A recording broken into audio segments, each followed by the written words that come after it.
पिछला दिन ज्योमेट्री में जो पढ़े थे हम लोग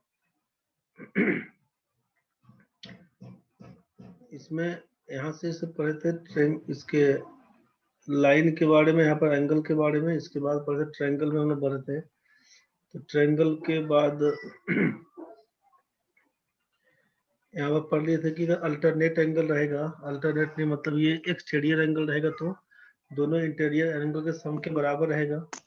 मैं बताए थे आपसे कि अगर इंटरनल एंगल बाइसेक्टर रहेगा तो बी और सी का मान 90 plus half of A by 2। इसमें बताया था कि एक्सटीरियर एंगल कटेगा तो बी और सी का मान 90 माइनस हाफ ऑफ ए, यही बताए थे आपको पिछला दिन। बढ़ते हैं इसके आगे। अगर ऐसा सोचिए कि कोई त्रिभुज दिया हुआ है, ये कोई त्रिभुज दिया हुआ है, ठीक है। इसमें अगर आपसे ये बोला कि रुकिए एक मिनट,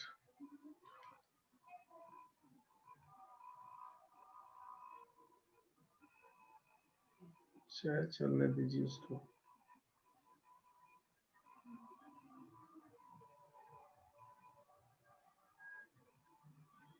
ये कोई ट्रायंगल दिया था, ठीक है।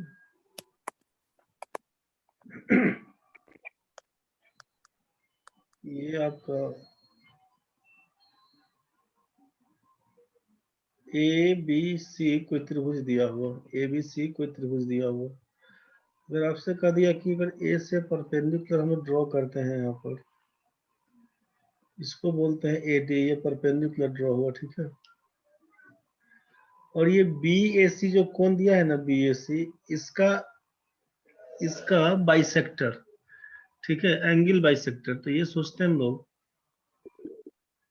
कि अगर यहाँ से इसको दो भाग में बांटने वाला ये कोण हो, यहाँ से इसका नाम अगर हम लोग ई पकड़ लेते हैं, ए बी सी डी, इसका नाम ई पकड़ लेते हैं, तो ये क्या कहलाएगा आपका एंगल बाइसेक्टर। तो इस कोण के बारे में पूछता है, इस कोण के बारे में, ये कोण कितना होगा, ठीक है। इसको लिखिएगा आप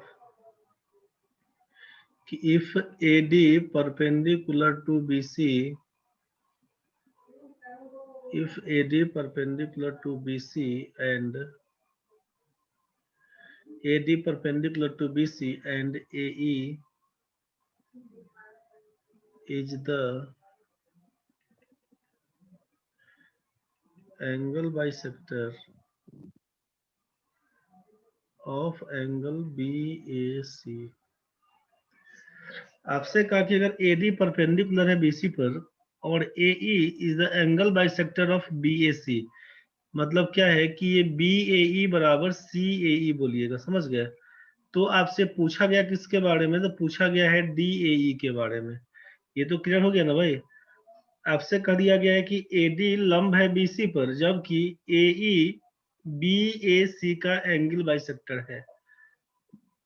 तो पूछता है आपसे DAE का मान, देन एंगल DAE बराबर, इस बीच का कोण किसके बराबर होगा, तो लिखिएगा half of angle B minus C के।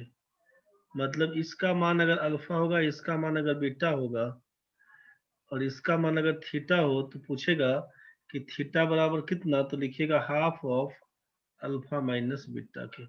बस यही चीज।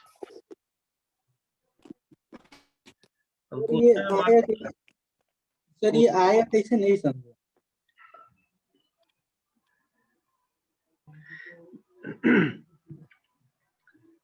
देखो भाई, इसमें था तुम्हारा कि AE है angle bisector, AE is the angle bisector of BAC।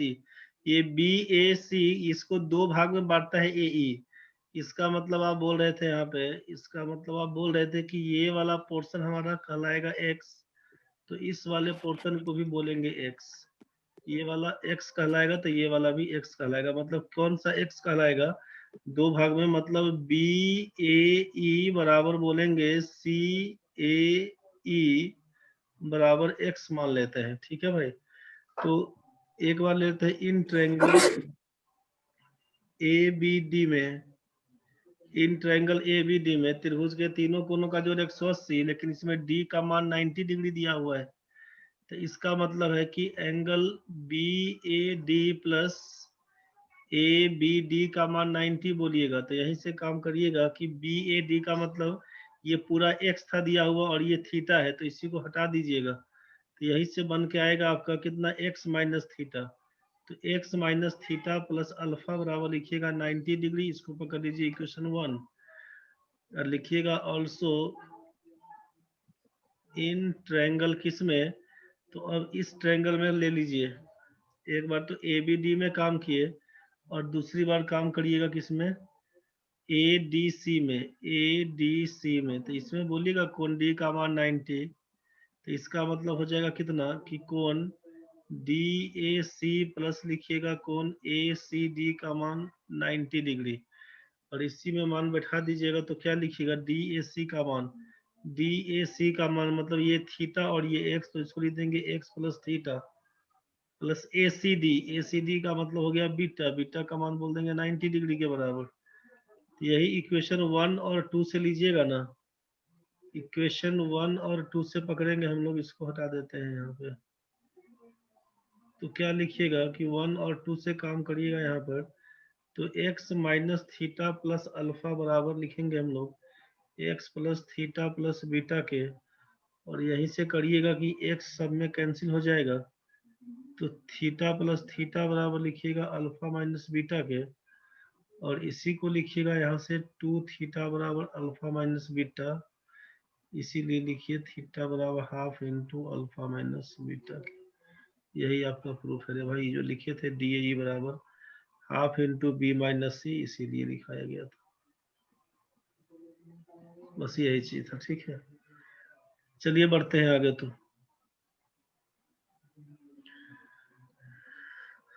Next point में डाल देना ना, रिजल्ट केवल ध्यान रखो, समझ गया, प्रूफ नहीं कर पाओ अभी। एबीसी कोई ट्रायंगल दिया हुआ है, एबीसी कोई ट्रायंगल है, इसमें बोल दिए ना कि ये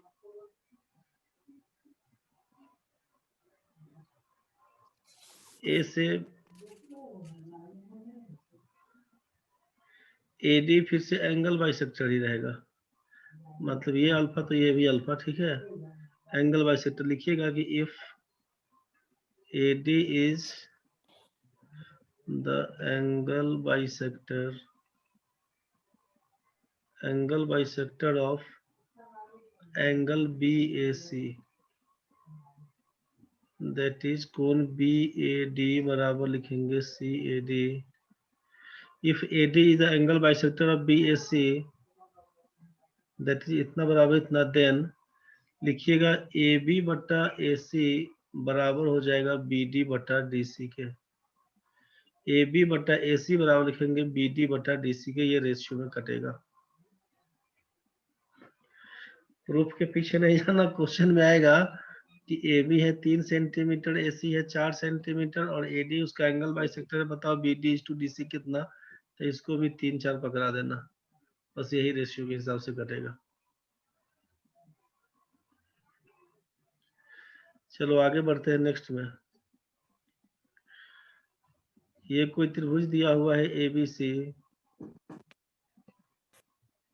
एबीसी कोई त्रिभुज दिया हुआ, एबीसी कोई त्रिभुज दिया हुआ है। अब सोचिए इसमें कि इस कोण बी का, इस जो कोण आपका है एबीसी वाले में ना, कोण एबीसी में इसका इंटरनल एंगल बाइसेक्टर, मतलब कोण बी का इंटरनल एंगल बाइसेक्टर, तो इसको मान लीजिए कि यहाँ से 2 भाग में काटता होगा, ठीक है। और ये जो आपका दिया हुआ है ना, ये एबीसी वाले में, ये बीसी को अगर हम लोग आगे थोड़ा बढ़ा देते हैं, यहाँ पे चला गया, और इसको बोलते थे कि ये तो ठीक है ऐसे कटा था, तो अगर हम लोग इसका नाम बोल देते हैं ए बी सी, अगर डी बोल देते हैं, तो ए बी सी का तो 2 भाग में काटा, ये अल्फा ये अल्फा, ठीक है ना भाई। अब इसको बोल दिए कि अगर ये चीज ए सी डी का एंगल बाइसेक्टर, तो ये जो ए सी डी का एंगल बाइसेक्टर है, अगर अब यहाँ से ये बोल दें कि ये इसको 2 भाग में बांटे इस हिसाब से, तो ये कटता है किस पॉइंट पे, मान लीजिए ये ओ पॉइंट पे काटता है, ठीक है। तो ये अगर थीटा बनेगा ना, मतलब 2 भाग में बांटने का मतलब सोच लीजिएगा, कंफ्यूज नहीं होइएगा, इसको बोल देंगे अगर मान लीजिए बीटा, तो इसको भी बोलना पड़ेगा आपको बीटा, ठीक है। तो हम आपसे पूछें कि इसमें और इसमें क्या रिलेशन है, इसमें और इसमें क्या रिलेशन है, ये पूछता है। तो ये अगर मान लीजिए कि थीटा है ना, तो इसको लिखना होगा 2 थीटा। प्रूफ इसका भी है, लेकिन प्रूफ के पीछे नहीं जा रहे हैं। त्रिभुज के तीनों कोनों का जोड़ 180 डिग्री कर दीजिएगा, वहां से प्रूफ होने रहेगा। समझ गया? काम बस यहाँ पर यही लिखेंगे कि if O B and O C, ये ओ बी और ये O C, if O B and O C are in sir इसका क्वेश्चन सर फिगर बना के देता है या फिर लैंग्वेज लिख के देता है? क्वेश्चन फिगर देगा रे। तब तो हो जाएगा। If O B and O C, figure generally figure देता है, और अगर फिगर नहीं देगा तो कहानी लिख के देगा, जो कहानी लिख देते हैं ना यहाँ पर। हाँ सर। इफ ओ बी, इस हिसाब से if O B and O C are internal and external angle bisector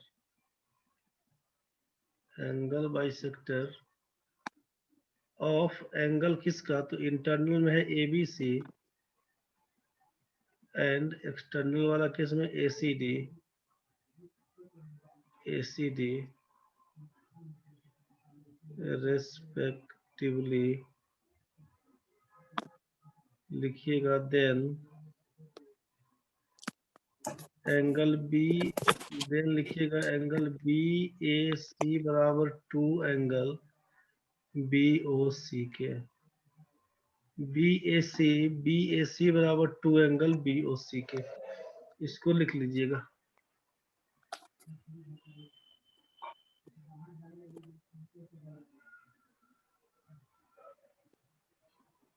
चलो आगे बढ़ते हैं। नेक्स्ट में देखना ना कि ये अगर त्रिभुज दिया हुआ है एबीसी त्रिभुज दिया हुआ है, इसमें अगर बोल दें कि ये AB का मिड पॉइंट D है और AC का मिड पॉइंट E है, तो DE को मिलाइएगा ना। लिखेंगे अगर if D and E are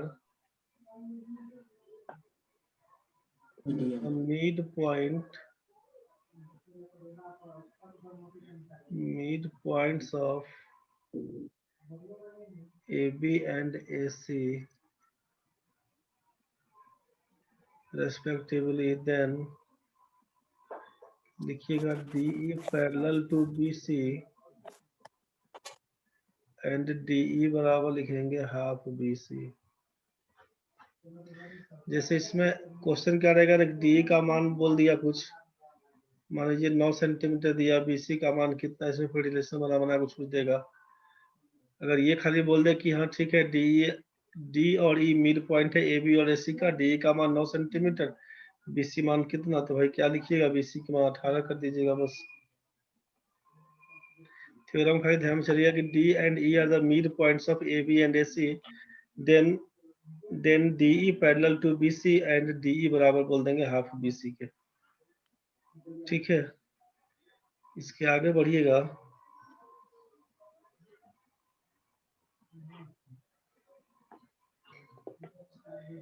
ये राइट एंगल ट्रायंगल ABC, ये राइट एंगल ट्रायंगल है, और इसको बोल देंगे कि ये इसका मिड पॉइंट है।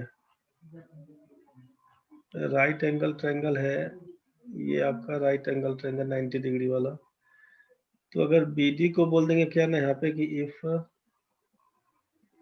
BD नहीं, if D is the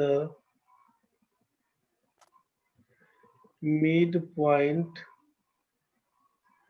of AC, D is the mid point of AC दे तब, चाहे और करके BD इज मीडियन, BD माध्यिका है, BD is median on AC, BD AC पर माध्यिका है, देन लिखिएगा BD बराबर हाफ AC के। अगर ये AC का मध्य बिंदु D है ना, तो BD बराबर लिखिएगा हाफ AC के। BD बराबर हाफ AC किसमें, तो ये right angle triangle, in a right angle triangle ABC। किसी समकोण त्रिभुज एबीसी में D is the mid point of AC और बीडी इज मीडियन, ऐसा बोल दे कि ऑन एसी बीडी माध्यिका है एसी पर, तब बीडी का मान हाफ एसी के बराबर रहेगा। इसी में कर देंगे फिर दूसरा पॉइंट लगा के, ये ए बी सी समकोण त्रिभुज है और बोल दिया कि यहाँ से अगर परपेंडिकुलर यहाँ पर डी डालते हैं, ये 90-90 वाला केस बन के आएगा अगर, ठीक है। बोलिएगा कि if in a right angle triangle A B C कोण बी बराबर 90 and B D perpendicular to A C, अगर ऐसा बोल दिया B D perpendicular to A C, then लिखिएगा बी डी स्क्वायर बराबर लिखिएगा आप ए डी गुना डी सी के, ये बी डी स्क्वायर बराबर लिखिएगा ए डी गुना डी सी, ए डी गुना डी सी बराबर बी डी का स्क्वायर, इस हिसाब से कर दीजिएगा।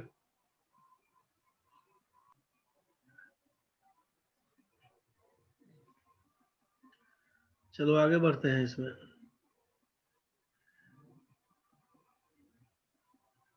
सिमिलर ट्रायंगल्स में देखो एक बार, एक बड़ा सा त्रिभुज तुम्हारा एबीसी है, ठीक है, और एक छोटा सा त्रिभुज तुम्हारा डीईएफ।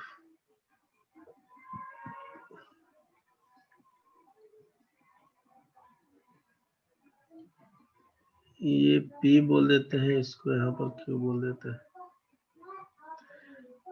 एल्टीट्यूड बोलेंगे तब, एक चीज समझिए पहले, ये सिमिलर ट्रायंगल को लिखेंगे बाद में, उसके पहले एक बार समझ लीजिए। अगर मेडियन बोलते हैं तो मेडियन का मतलब क्या रहेगा? मेडियन बोलते हैं माध्यिका को, मेडियन बोलते हैं माध्यिका को। ये कोई त्रिभुज दिया हुआ, ध्यान से समझिएगा, ए बी सी कोई त्रिभुज दिया हुआ है, माध्यिका किसको बोलेंगे? तो mid point of sides, mid point of sides. तो ए से मिला देते हैं, मान लीजिए ए से मिलाते हैं इसको, बी से मिलाते हैं इसको, और सी से मिलाते हैं इसको, ठीक है भाई। ए बी सी वाला केस था, इसको अगर बोल देते हैं डी, इसको बोल देते हैं ई, इसको बोल देते हैं एफ। तो ये मेडियन वाला कहानी क्या बन के आए ना, कि आप लिखिएगा कि मेडियन वाले केस में कि A D B E and C F are the medians of AD किसका? Of sides BC, AC and AB। ये बात समझ में आया? AD, BE and CF are the medians of sides, माध्यिका वाला केस कि ये AD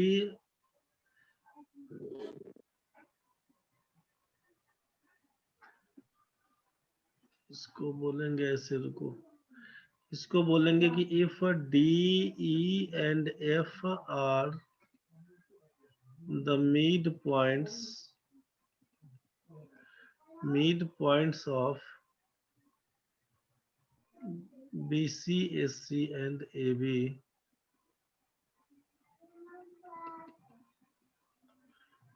रेस्पेक्टिवली। BC का मध्य बिंदु D है, AC का मध्य बिंदु E है और AB का मध्य बिंदु F है, समझ गए? If D, E and F are the mid points of BC, AC and AB respectively. तो मिड पॉइंट से अपोजिट वर्टेक्स को मिलाने वाला जो लाइन बनता है ना, उसी को मेडियन बोलते हैं, समझ गए?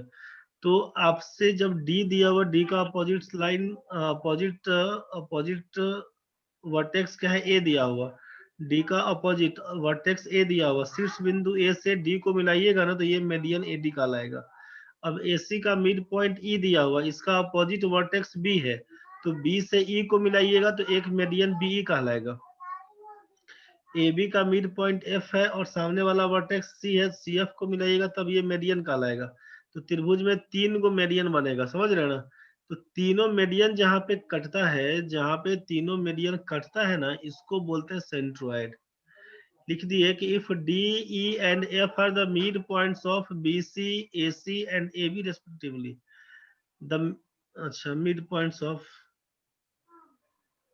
if D, E, and F are the midpoints of BC, AC, and AB respectively. If we join A to D, B to E, and C to F, then AD, BE, and CF are the medians, and these medians intersect